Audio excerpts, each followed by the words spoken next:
Hey there, how's it going? This is vlog number 2 at the Artfully Rogue shop.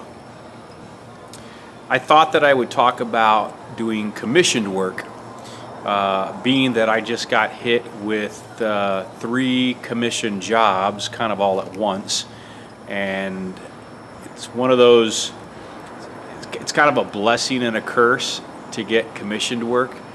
I love it and hate it at the same time. With commissions, I find, especially doing commissions when you're dealing with clients that are not close by, so they can't come to your shop, they can't kind of check in on the work. You're trying to communicate via internet, so that's emails or Skype. You can call them on the phone, you can text them. But to take pictures of something that they want, and when they get it on their phone, what I have found out that my phone might take a picture of something that looks different on their phone, and same thing on like the email. And it's kind of more of the color schemes.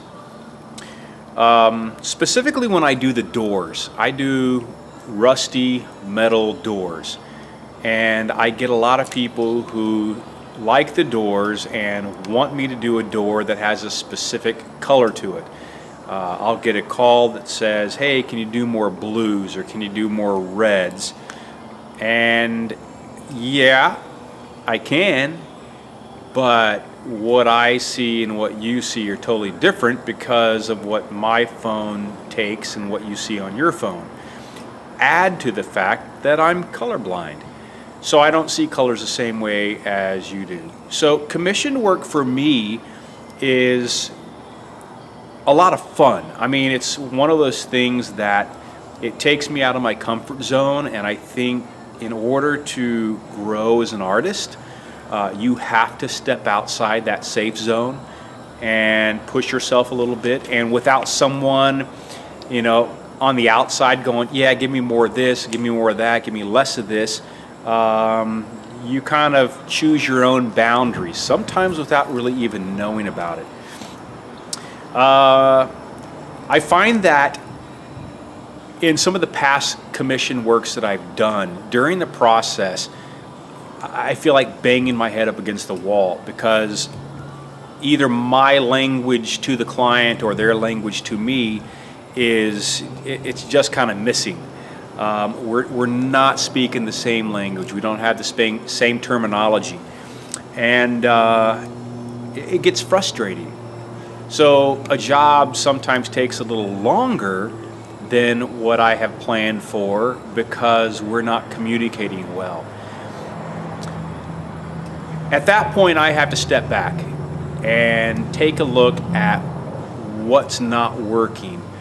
What am I not doing right to communicate to the client to let them know what I'm seeing or what direction I want to go or what direction they want me to go. So commission work is challenging.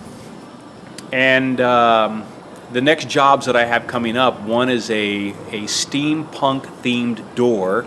And as soon as I started talking to the client about it, I got really excited because this is going to be different than any of the other doors that I have. And I've not done much of a design for them. I've talked about some ideas. I've kind of filled their heads, you know, with what my head is thinking about. So it's going to be interesting to see, you know, if we're on the same page. And if we're not, then I have to come back to their level because this is going to be their door. They're the ones that have to live with it. They're the ones that have to open and close it every day. They have to see it. They have to explain it to their friends. And the thing about commissioned work is they saw something in your work that they enjoyed. And so you want to try to find out from them what it is that they really like. Was it the color? Was it the style? Was it the technique? Was it just the door in general? And you want to try to get close to that. What I also find with commissioned work is the more personal you make it, the easier it is to communicate with the client. And what I'm saying is give them a backstory. a lot of clients contact me and say, hey, I like this door, what would it cost to do this? I could easily answer, oh yeah, it'll cost you X, this is what it is, period. But a lot of times what I'll do is, oh great, that's a good idea, I really enjoy doing that door. You know, I remember when I started that door, it was a little crazy, blah, blah, blah. You know, so you give a little bit of a backstory and try to tie in some personal experiences so that you can draw them in as a friend as opposed to a client. I think when a client gets to know you as an artist and they have some stories that can fill in the blanks, it makes your art more intriguing. They can imagine having their friends over and saying, yeah, this was made by Artfully Rogue and the artist was named Doug and he was in the circus and he traveled the world and blah, blah, blah. But they have a story that goes with the piece that you've created specifically for them. So don't shut out commission work.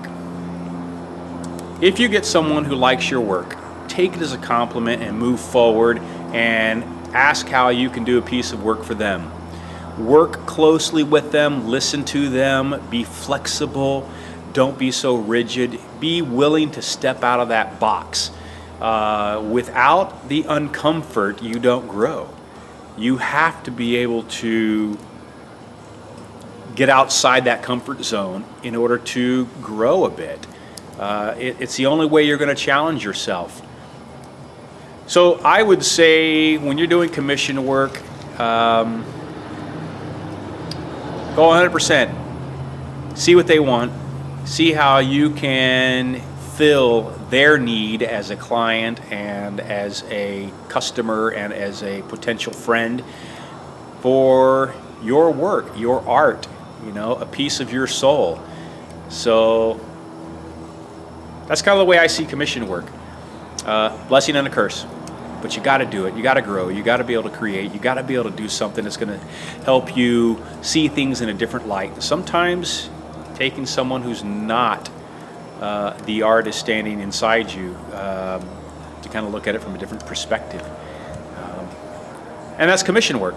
That's commission work. And today's beer, gosh, well, this is a good beer. This is called the Polygamy Porter. I've had some of the Polygamy line before. This is from the Wasatch Brewery, and gosh, I love their beers. Like I said before, I'm a dark beer drinker, and this is actually a really good beer. So anyway, that's my thought on commission work. That's my thought on dark beers, and I'm going to sit here and stoke the fire a little bit in my little bouncy fire.